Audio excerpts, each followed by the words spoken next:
Job, chapter 29.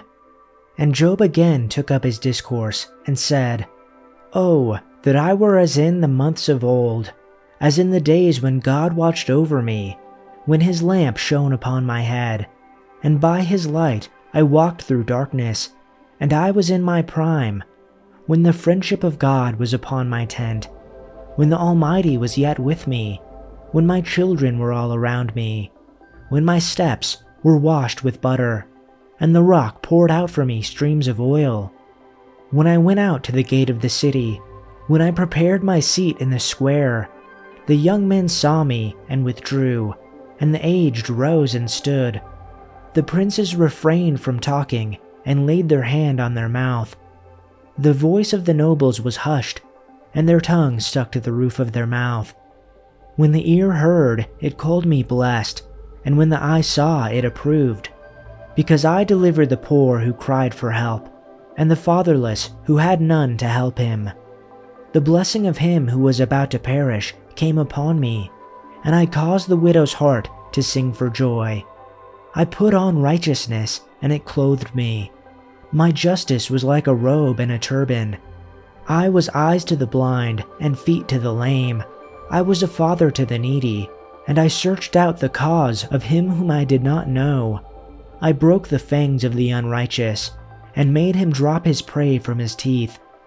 Then I thought, I shall die in my nest, and I shall multiply my days as the sand, my roots spread out to the waters, with the dew all night on my branches, my glory fresh with me, and my bow ever new in my hand. Men listened to me and waited, and kept silence for my counsel. After I spoke, they did not speak again, and my word dropped upon them. They waited for me as for the rain, and they opened their mouths as for the spring rain. I smiled on them when they had no confidence, and the light of my face they did not cast down. I chose their way and sat as chief, and I lived like a king among his troops, like one who comforts mourners. Chapter 30. But now they mock me, men younger than I, whose fathers I would have disdained to put with my sheepdogs. Of what use was the strength of their hands to me, since their vigor had gone from them? Haggard from want and hunger, they roamed the parched land in desolate wastelands at night. In the brush they gathered salt herbs, and their food was the root of the broom bush. They were banished from human society, shouted at as if they were thieves. They were forced to live in the dry steam beds, among the rocks and in the holes in the ground. They brayed among the bushes and huddled in the undergrowth. A base and nameless brood, they were driven out of the land. And now those young men mock me in song. I have become a byword among them. They detest me and keep their distance. They do not hesitate to spit in my face.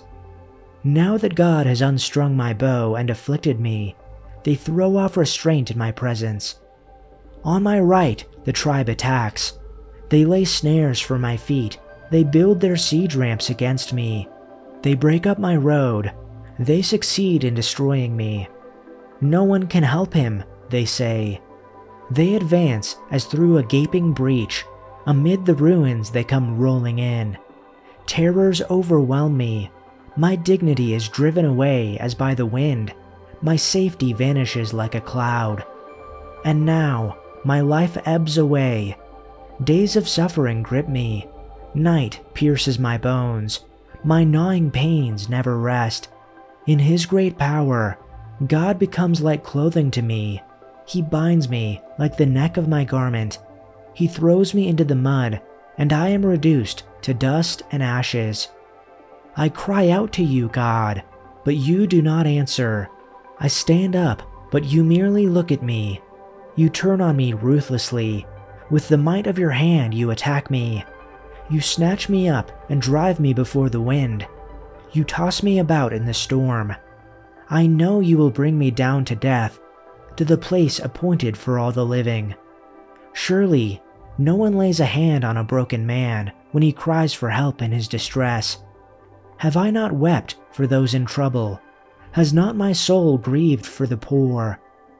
When I expected good, evil came. When I waited for light, darkness came. I am seething within and cannot rest. Days of misery confront me. I go about mourning without comfort. I stand up in the assembly and cry out for help. I have become a brother to jackals and a companion of ostriches. My skin turns back on me, and my bones burn with fever. Therefore my harp is turned to mourning, and my flute to the sound of those who weep. Chapter 31. I have made a covenant with my eyes. How then could I look at a virgin? And what is the portion of God from above, or the inheritance of the Almighty from on high? Is it not disaster to the criminal, and misfortune to those who practice injustice? Does he not see my ways and count all my steps? If I have walked with deception, and my foot has hurried after deceit, let him weigh me with accurate scales, and let God know my integrity.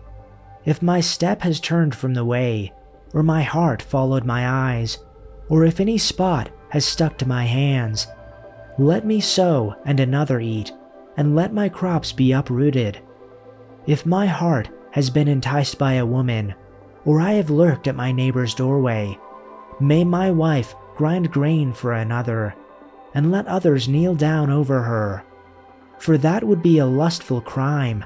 Moreover, it would be wrongdoing, punishable by judges. For it would be fire that consumes to Abaddon, and would uproot all my increase. If I have rejected the claim of my male or female slaves when they filed a complaint against me, what then could I do when God arises? And when he calls me to account, how am I to answer him? Did he who made me in the womb not make him, and the same one create us in the womb? If I have kept the poor from their desire, or have caused the eyes of the widow to fail, or have eaten my morsel alone, and the orphan has not shared it, but from my youth he grew up with me as with a father, and from my infancy I guided her. If I have seen anyone perish for lack of clothing, or that the needy had no covering, if his waist has not thanked me, and if he has not been warmed with the fleece of my sheep, if I have lifted up my hand against the orphan, because I saw I had support in the gate, may my shoulder fall from its socket, and my arm be broken off at the elbow. For disaster from God is a terror to me, and because of his majesty I can do nothing. If I have put my confidence in gold, and called fine gold my trust, if I have gloated because my wealth was great, and because my hand had obtained so much, if I have looked at the sun when it shone, or the moon going in splendor, and my heart was secretly enticed, and my hand threw a kiss from the mouth, that too would have been a guilty deed calling for judgment, for I would have denied God above. Have I rejoiced at the misfortune of my enemy, or become excited when evil found him?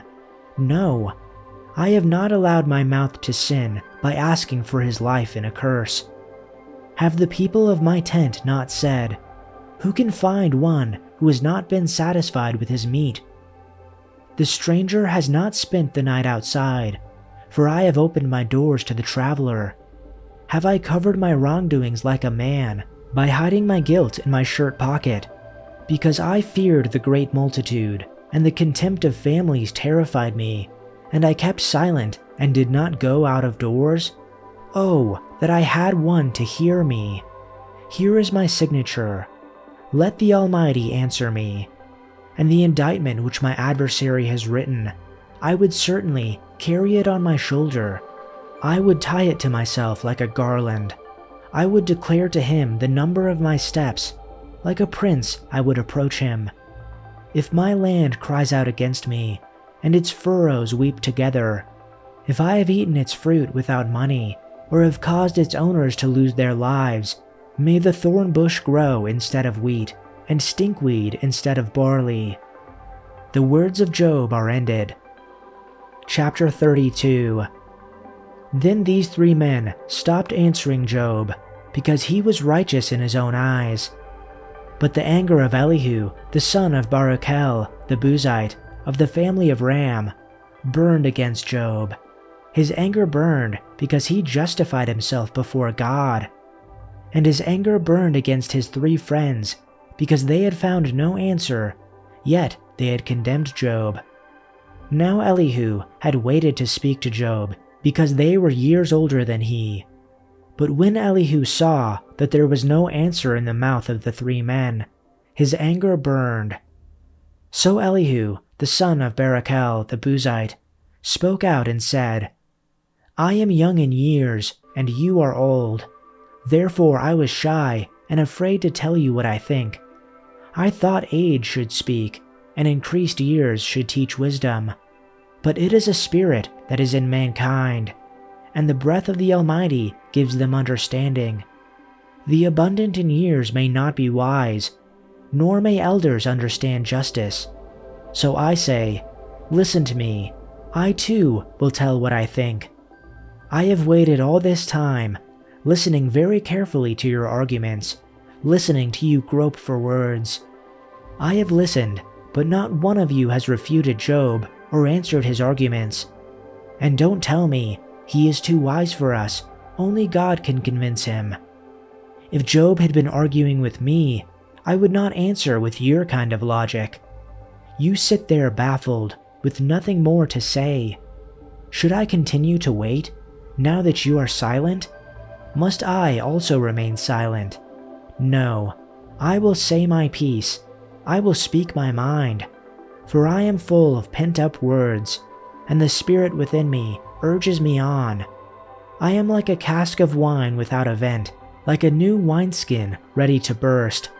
I must speak to find relief. So let me give my answers.